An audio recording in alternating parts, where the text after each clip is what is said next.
उद्योग यशोमती ठाकूरांनी आणला। एका उद्योगाचं नाव सांगायचं। देवेंद्रजींनी उद्योग आणले, त्यांनी फक्त पैसे खाण्याचं काम केलं।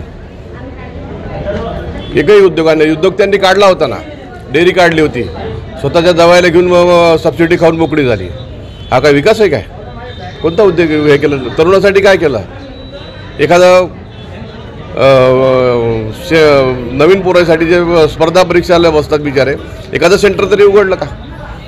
काही केल्या सुविधा सुखसुवी त्याच्यासाठी? ग्रामीण भागातल्या लोकांसाठी, मुलांसाठी हे आवश्यक आहे। स्पर्धेचं युग आहे। या स्पर्धेच्या युगात हा ग्रामीण विद्यार्थी टिकला पाहिजे, ग्रामीण युवक टिकला पाहिजे, त्यासाठी काहीतरी करण्याची गरज आहे। नमस्कार मंडळी, बरेच दिवसानंतर तुमच्या समोर येते आहे। खरं मुंबईच्या मीटिंगा होत्या, दिल्लीची CWCची मीटिंग होती। आज मी परत मुंबईला आलेली आहे आणि 2-3 दिवसात नक्कीच अमरावतीला येते।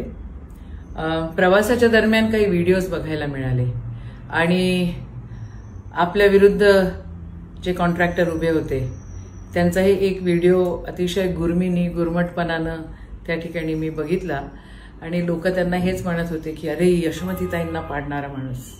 अच्छा, तुमचं रेकग्निशन पण आमच्यामुळे होतं आहे। चला, तुमच्या नशिबात होतं, तुम्हाला ते भेटलं। पण त्या व्हिडिओमध्ये एक गोष्ट ते जे बोललेले आहेत ते आहे यशोधरा दूध डेअरी बद्दल। यशोधरा दूध डेअरी बद्दल ते चुकीचं बोललेले आहेत।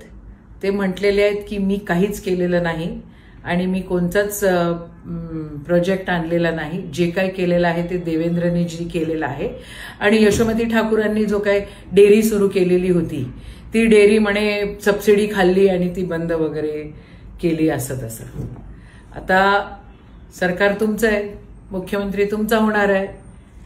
जर समजा मी यशोधरा डेअरीमध्ये पैसे खाल्लेले आहेत तर ते तुम्हाला प्रूफ करून दाखवावं लागेल आणि समजा नाही प्रूफ करून दाखवलं तर मी बऱ्याचशा गोष्टी प्रूफ करेन।